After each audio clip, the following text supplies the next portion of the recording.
Olá, concurseiro! Espero que você esteja muito bem. Neste bloco, nós vamos conversar sobre atos administrativos, mais especificamente sobre o conceito e os requisitos que todo ato precisa ter para ser considerado válido.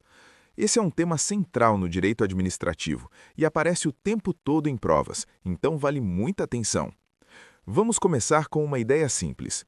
Pense na administração pública agindo no dia a dia. Quando ela concede uma licença, aplica uma multa, nomeia um servidor ou autoriza o funcionamento de um estabelecimento, tudo isso acontece por meio de atos administrativos.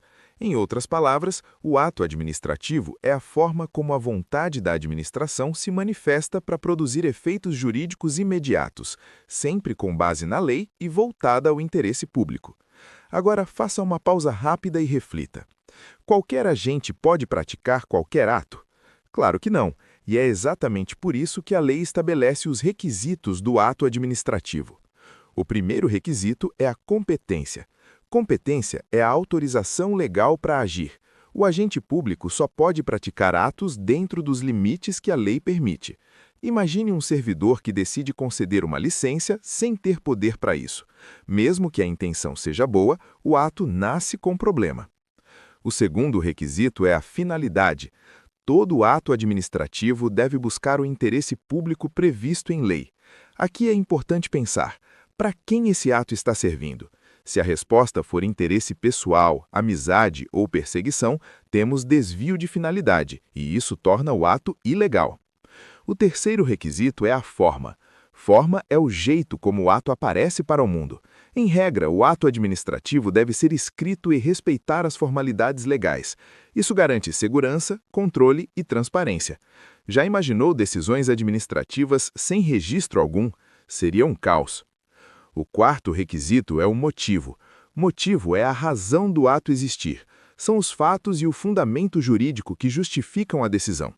Por exemplo, um motorista comete uma infração. Esse é o fato. A lei que prevê a multa é o fundamento. Se o fato não aconteceu ou foi inventado, o ato pode ser anulado. Por fim, temos o objeto. Objeto é o resultado do ato, aquilo que ele determina, concede ou proíbe. Esse resultado precisa ser lícito, possível e compatível com a lei. A administração não pode conceder algo que a lei proíbe. Perceba como tudo se conecta. Competência, finalidade, forma, motivo e objeto precisam estar presentes ao mesmo tempo. Se um deles falhar, o ato pode ser inválido. Em prova, a banca adora explorar exatamente esses detalhes. Sempre que estudar esse tema, tente trazer exemplos do cotidiano administrativo. Isso facilita muito a compreensão e ajuda a fixar o conteúdo. Agora vamos falar dos atributos e espécies dos atos administrativos. Vamos começar com os atributos. Pense comigo por um instante. A administração pública precisa agir com eficiência e autoridade para proteger o interesse coletivo. Para isso, os atos administrativos já nascem com algumas características próprias. O primeiro atributo é a presunção de legitimidade e de veracidade. Em termos simples, isso significa que o ato administrativo é considerado válido e verdadeiro desde o momento em que é praticado. Ele já produz efeitos. Se alguém quiser contestar, terá que provar que existe ilegalidade. Faça uma pausa e perceba como isso evita que a administração fique paralisada. O segundo atributo é a imperatividade. Aqui a administração impõe obrigações ao particular independentemente da concordância dele. Um exemplo bem comum é a multa de trânsito. O motorista não escolhe receber a multa. Ela é aplicada porque a lei assim determina. O terceiro atributo é a autoexecutoriedade. Isso quer dizer que, em determinadas situações, a administração pode executar o ato diretamente, sem precisar de autorização do judiciário. Imagine um estabelecimento funcionando de forma irregular e oferecendo risco à população. A administração pode interditar imediatamente para proteger a coletividade. O quarto atributo é a tipicidade. Todo ato administrativo precisa estar previsto em lei. A administração não pode inventar um novo tipo de ato. Cada atuação segue um modelo legal previamente definido.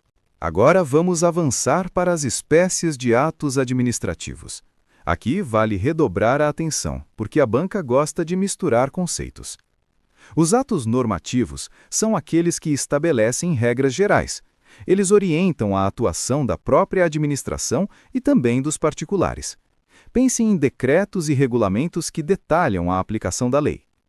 Os atos ordinatórios servem para organizar o funcionamento interno da administração. São ordens, circulares e instruções que organizam a rotina dos órgãos públicos. Eles não criam direitos para o cidadão. Os atos negociais são aqueles em que a administração concorda com a atuação do particular, desde que a lei seja respeitada. Licenças e autorizações são exemplos clássicos. Reflita, a administração analisa e, se tudo estiver certo, permite a atividade. Os atos enunciativos apenas reconhecem uma situação já existente.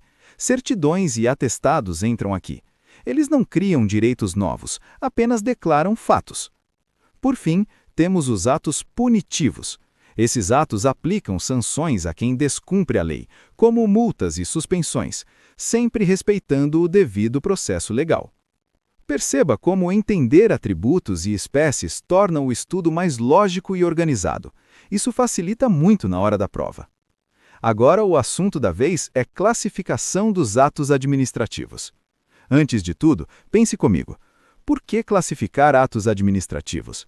A resposta é simples. A classificação ajuda a organizar o raciocínio e facilita muito na hora da prova.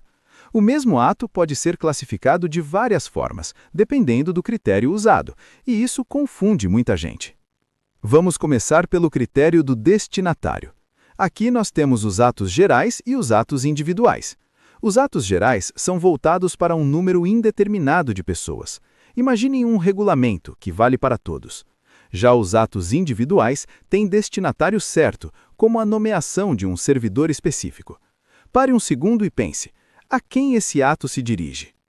Agora vamos ao critério do alcance. Os atos podem ser internos ou externos. Os internos produzem efeitos apenas dentro da administração, organizando o funcionamento dos órgãos. Um exemplo são ordens de serviço. Já os atos externos produzem efeitos fora da administração, atingindo o cidadão, como uma multa ou uma licença. Outro critério importante é o conteúdo do ato. Aqui surgem os atos vinculados e os atos discricionários. No ato vinculado, a lei já define todos os requisitos. Se eles estão presentes, a administração é obrigada a agir. Pense na concessão de uma licença quando todas as exigências legais são cumpridas. No ato discricionário, a lei permite certa margem de escolha, sempre dentro dos limites legais. É o caso da avaliação de conveniência e oportunidade para realizar uma obra pública. Agora, atenção especial para a formação da vontade. Os atos podem ser simples, complexos ou compostos. O ato simples depende da vontade de apenas um órgão. O ato complexo exige a manifestação de 2 ou mais órgãos para existir validamente, como acontece em algumas aposentadorias. Já o ato composto tem um ato principal e outro que apenas o confirma. Aqui vale respirar fundo e fixar bem, porque a banca gosta muito desse ponto. Por fim, vamos falar da natureza dos atos. Temos os atos de império, os atos de gestão e os atos de expediente. Os atos de império são praticados com autoridade, impondo obrigações ao particular, como multas e interdições. Os atos de gestão colocam a administração em posição de igualdade com o particular, como ocorre nos contratos. Já os atos de expediente são atos internos, rotineiros, usados para dar andamento aos serviços. Agora, finalizando o assunto dos atos administrativos, vamos falar da extinção e convalidação dos atos administrativos. Primeiramente, vamos entender a ideia central. Um ato administrativo não é eterno. Em algum momento, ele pode deixar de produzir efeitos. Quando isso acontece, dizemos que o ato foi extinto. E essa extinção pode ocorrer por vários motivos. A primeira forma é a anulação. Aqui é simples de entender. O ato nasceu ilegal. Se existe ilegalidade, não há escolha. A administração tem o dever de anular o ato, e o judiciário também pode fazer isso. Faça uma pausa e pense. A lei pode conviver com um ato ilegal? Claro que não. Por isso, a anulação desfaz o ato desde o início, como se ele nunca tivesse existido. Agora vamos para a revogação. Aqui a situação muda um pouco. O ato é legal, nasceu corretamente, mas deixou de ser conveniente ou oportuno. Imagine uma autorização que fazia sentido no passado, mas hoje não atende mais ao interesse público. Nesse caso, a administração pode revogar o ato. A revogação só vale para o futuro e não atinge direitos adquiridos. Outra forma de extinção é a caducidade.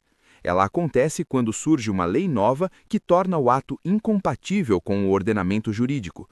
O ato era válido, mas a base legal desapareceu. Naturalmente, ele deixa de produzir efeitos. Temos também a cassação. A cassação ocorre quando o próprio beneficiário do ato descumpre as condições impostas pela administração. Pense em uma licença concedida com regras claras. Se essas regras não forem cumpridas, a administração pode cassar o ato. Existe ainda a extinção pelo simples esgotamento dos efeitos. Alguns atos já nascem com prazo certo. Quando esse prazo termina, o ato se encerra automaticamente, sem qualquer discussão.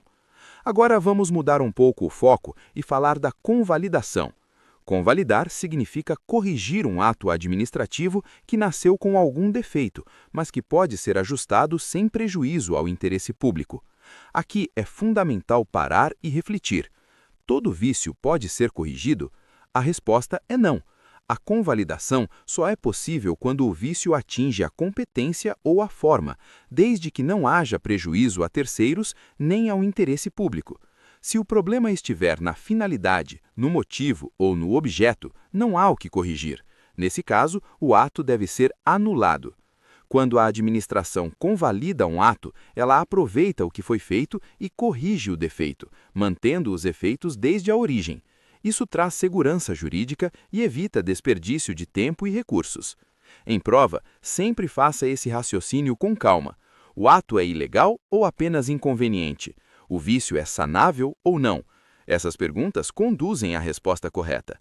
Aqui terminamos mais um bloco. Até o próximo. Se gostou, inscreva-se, curta o vídeo e ative o sininho.